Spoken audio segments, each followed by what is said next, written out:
কি এমন মাখিচ্ছেন রে? এত সুন্দর ঘ্রাণ বাড়াচ্ছে ঘরের মধ্যে থেকে। এগুলা কি লিয়ে বসেছেন?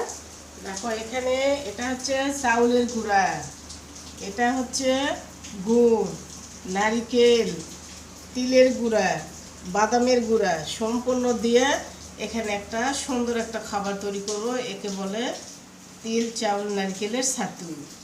দেখো এত ছাতুটা, সুন্দর একটা ঘ্রাণ হ্যাঁ, বাড়াচ্ছে। খুব সুন্দর। এক না খেলে বোঝা যাবে না যে স্বাদটা কিরকম।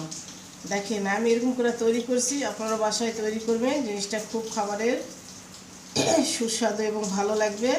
আপনারা খালে বাড়ি রান্না করে তৈরি করে খাবেন। শুধু আমাদের জন্য না আর কারোর জন্য এতগুলো করিচ্ছেন? এখানে আমাদের জন্য করেছি, আমার মেয়ের বাড়ির জন্য করেছি, আমার বিয়ের বাড়ির জন্য করেছি, সব মিলে এখানে রান্না করছি, তৈরি করছি খাবার। মানে সবাক দিয়ে থেকেই খাবে? হ্যাঁ, সবাক দিয়ে তাছাড়া তো খাবো। এতগুলো তো খাওয়া যাবে না। না, সব এতগুলো খাওয়া যাবে কি? বেশি দিন থুলে এটা শুকনা ইয়ে হলে নষ্ট হয়ে যাবে। একসাথে এখন মারাই করবেন এগুলো? হ্যাঁ, এটা সম্পূর্ণ দিয়ে এখন মাড়াই করতে হবে। এটা মারাই করার পর চালের গুঁড়া ছেড়ে মাড়াই দিবেন। করার পরে চালের গুঁড়া দিব। পাতা উনিশেছে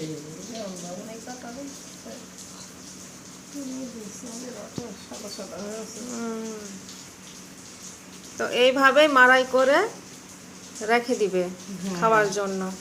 এইভাবে সুন্দর করে মাখামাখি হয়ে গেলে খাবার তৈরি হয়ে গেল। যদি ওটা দেখে আপনাদের যদি খাবার খাওয়ার ইচ্ছুক হয়, বাসায় তৈরি করে খেতে পারবেন।